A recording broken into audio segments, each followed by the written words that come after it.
పద్ధతి కాదు అని చెప్పేసి నేను ట్వీట్ చేయడం జరిగింది. వీళ్ళకి రైట్, చూసాం కదా ఏ విధంగా కామెంట్ చేశారో. అంటే బహిరంగంగానే విమర్శిస్తున్నటువంటి పరిస్థితి చాలా స్పష్టంగా కనిపిస్తోంది. ఇదే అంశానికి సంబంధించి మనతో పాటు డిస్కస్ చేయడానికి సిద్ధంగా ఉన్నారు పల్లె రామచంద్ర గౌడ్ గారు, టీపీసీసీ అధికార ప్రతినిధి. వారితో పాటుగా పోషబోయిన శ్రీహరి యాదవ్ గారు, బీఆర్ఎస్ నాయకులు. వారితో పాటుగా ఎనగంటి రాజు నేత గారు, బీజేపీ నాయకులు, ముగ్గురు కూడా. ముందుగా రాజు నేత గారితో ప్రారంభిద్దాం. రాజు నేత గారు నమస్తే అండి.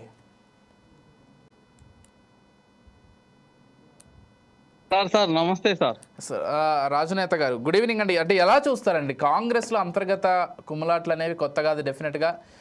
అంటే వాళ్ళు పదే పదే చెప్పుకునేది ఏంటంటే మాకు అంతర్గత ప్రజాస్వామ్యం ఎక్కువగా ఉంటుంది కాబట్టి ఎవరైనా బహిరంగంగా నచ్చని విషయాన్ని కామెంట్ చేస్తూ ఉంటారని చెప్పారు.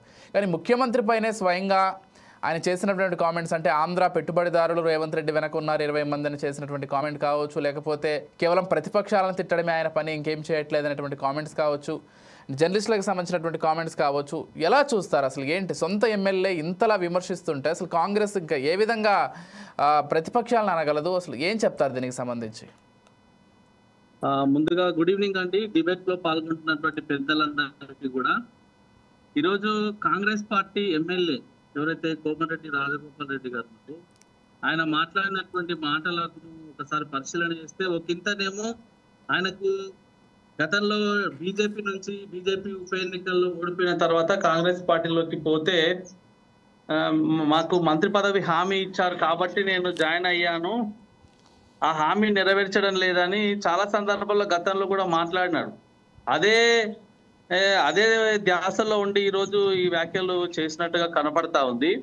అయితే సరే, ఆయన కాంగ్రెస్ పార్టీలో మంత్రి పదవి ఇప్పుడు ఇస్తే ఉంటాడా లేకపోతే ఉండడా అనే చర్చ కంటే కూడా ఒక విషయం మాత్రం జర్నలిస్టుల ఈ ఆన్లైన్ యూట్యూబ్ జర్నలిస్టుల గురించి మాట్లాడినటువంటి మాట ఏదైతుందో అది మాత్రం వాస్తవం.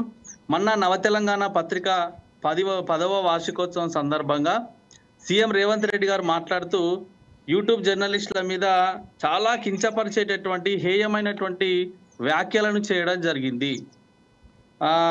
ఆ వ్యాఖ్యలను గతంలో కూడా మనం టీవీ డిబేట్లో చూడడం జరిగింది. అంటే యూట్యూబ్ జర్నలిస్టులు అస్సలు తెలివి ఉండదు, అక్షర జ్ఞానం ఉండదు వాళ్ళకు, అందరికన్నా ముందే వచ్చి ఏదైనా మీటింగ్లో ఆహ్వానం లేకపోయినా కానీ ముందు వరుసలో వచ్చి కూర్చుంటారు, కాలు మీద కాలు వేసుకొని కూర్చుంటారు. వాళ్ళని చూస్తే నాకు ఒక్కోసారి చాలా కోపం వస్తుంది.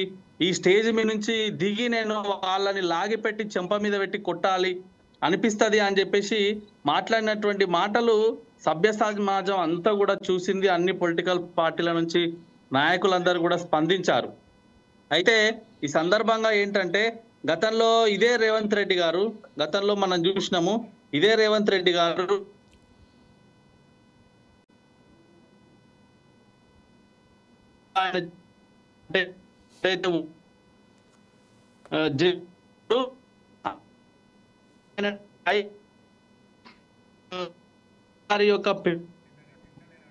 యొక్క అన్యాయం జరిగి ఇట్లా చేసి ప్రచార యూట్యూబ్ జర్నల్ సారి మనం తీసుకోవాలి.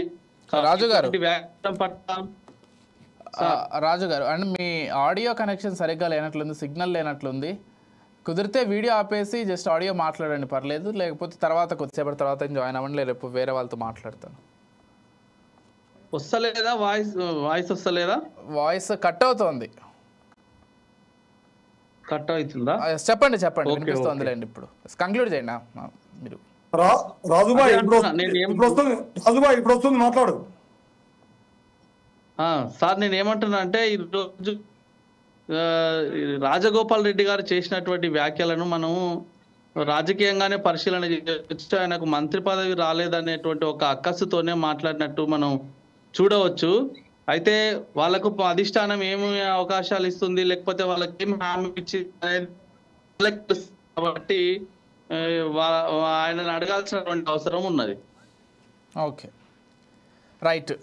మనం ఒకసారి